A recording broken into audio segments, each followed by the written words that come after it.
Good morning, everybody. Welcome to the NRP Daily on the National Real Estate Post. Before we get started with our friend Barry Habib, just want to remind you guys, Redmond Wholesale still 3-day turn times across the board, 3 days, 3-day turn times and premium pricing. So like the best pricing and the best turn times possible. So if you need to broker a deal out, send it to Redmond Wholesale. Click the banner you see on your screen right below this video. Just click it, a little form, account executive get a hold of you, get your deal through the system, or the banner's over on your right as well, but Redmond Wholesale 3-day turn times. How are you, Barry? Very good. What an exciting week of news. Yes. Thanksgiving to look forward to this week. Yeah, I'm looking forward to that. One of my favorite holidays. How about you? It is my absolute favorite, actually, because there truly is so much to be thankful for. And it revolves around food. You know what I mean? Yeah, always a plus. Always a plus. Yeah. And it revolves around stuffing. And speaking of stuffing, there's a lot of stuff that's stuffed into this week. And last week, got a lot of housing data stuffed into it too. And it was really good. Yeah, well, let's talk about that. You know, we've been reporting, you know, a lot of media reporting. It's going to be gangbusters in 21. One of the items that came out was Lawrence Yun, the economist for the National Association of Realtors, said, hey, the median, I think it's the median sales price, right, has, you know, is going up, you know, it's heading up, you know, and then there's been some other scuttlebutt about that. Even Housing Wire came out and said, hey, we're, you know, kind of nervous about this median sales price heading up. What are your thoughts on that? Well, the median home price on a year-over-year basis up 15.5%. Now that's on a median, that's on an existing home. And the median home price today is $313,000. But that's not appreciation, and it really doesn't have anything to do with affordability. So that isn't something that should be focused on. Let's understand median home price. So $313,000, if that's the median home price, half the sales occurred above it, half the sales below it. That doesn't mean home values are going up. It just means, and in this particular market right now, we know there's such a lack of inventory on the lower end that there aren't as many sales. So the additional sales that occurred on the upper end of the scale just moved the needle on the median home price for sales. But the thing of it is that when you look at actual appreciation, we're getting more data on that this week. We're going to get Case-Shiller, and we're going to also get FHFA. I anticipate we're going to see close to 6%, right around that area on Case-Shiller, and maybe a little bit above that on FHFA's numbers, because FHFA only measures appreciation on homes with a conforming loan amount. So they can be a little bit on the lower end of the scale. So let's just assume that's 6%. It's a lot different than 15.5%. Now somebody might say, and I know there was also articles that were out there showing, and even in our industry publications, like you mentioned, saying, hey, they're going up much faster than incomes are going up. In fact, CNN did this whole thing, how we're going up 4 to 5 times in appreciation compared to incomes. Okay. And once again, they looked at that median home price, which is the wrong thing to look at. But they also said that hourly earnings 3% year over year. Well, you don't go by hourly earnings because you can make more or less per hour, and it really isn't what you take home. What you take home is the weekly earnings. Most people don't look at that. But when we look at weekly earnings, guess what? We're up like 5.5% year over year. So, okay, so let's say 6% appreciation, 5.5%. You take it a step further, and we've got to remember, you don't use all your income for your mortgage payment. Right. So if you just took principal and interest, if that principal and interest payment went up by, let's just say 5%, because values went up 5%, if interest rates stay the same, your income only has to go up about 1% to offset that, because it's 4 or 5 times more to begin with. So that's what people don't understand. Homes are actually, 2020 appears to be, I know this is gonna sound crazy, the 7th best all-time affordability that we've had on record. Insane. Because rates are down and because incomes are rising. And remember one other thing on when we're measuring incomes, a lot of times when you look at incomes, it includes everybody.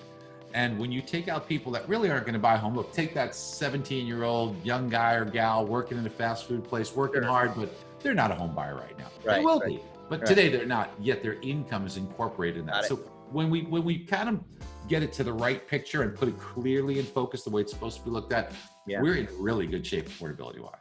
Yeah. You know, we did a show on Friday. I was talking to Kimber White at the National Association of Mortgage Brokers. We were addressing the median home price and going up. And that what we talked about was, well, it would appear that what that means, obviously, is homes that are on the upper end are selling more than homes that are on the lower end, right?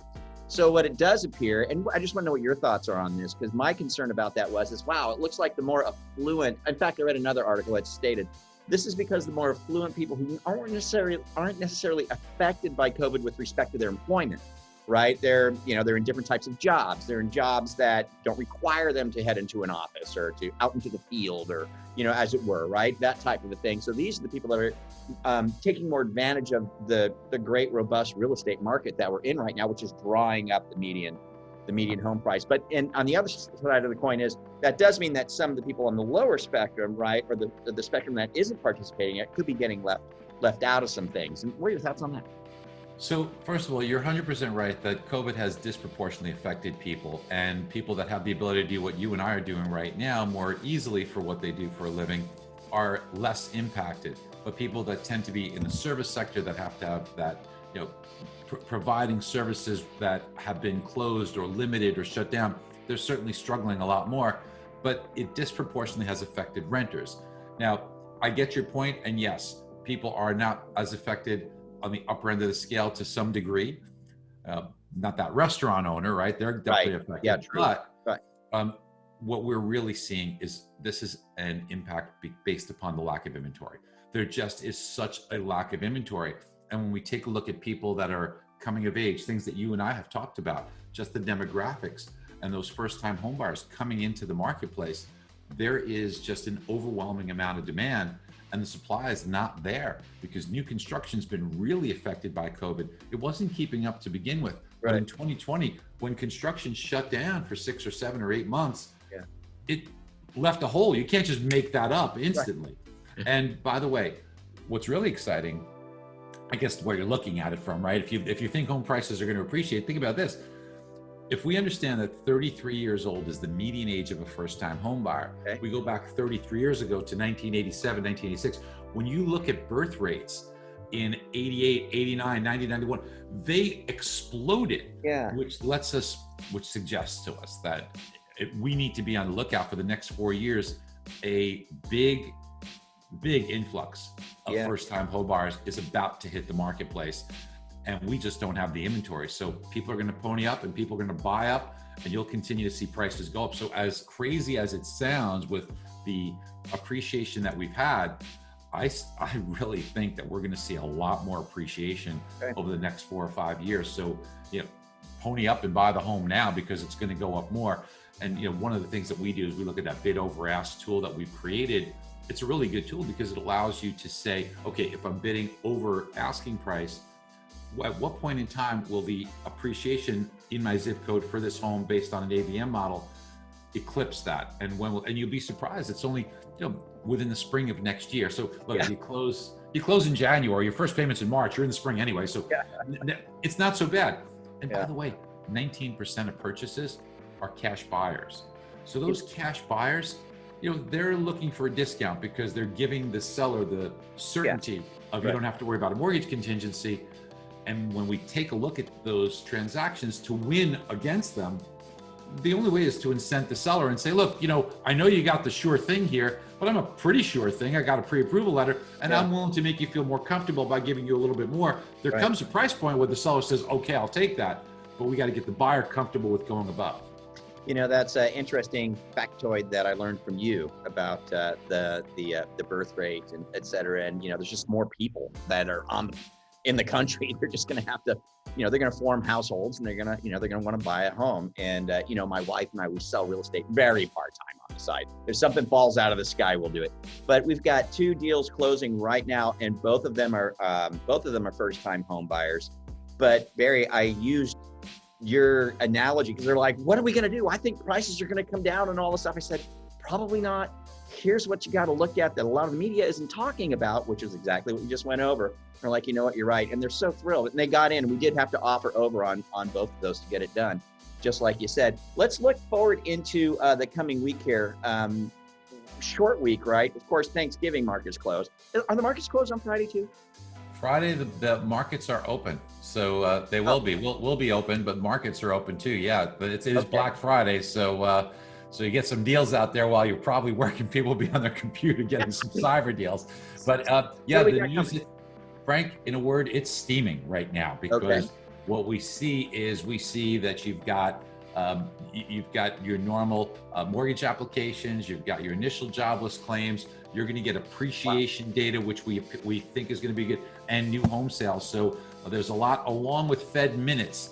So there's a lot to unpack and digest in a short period of time here. That does sound steamy. So we'll see what plays out. And guys, I want to go ahead and point you to MBS Highway, because Barry just spoke about a tool that they got.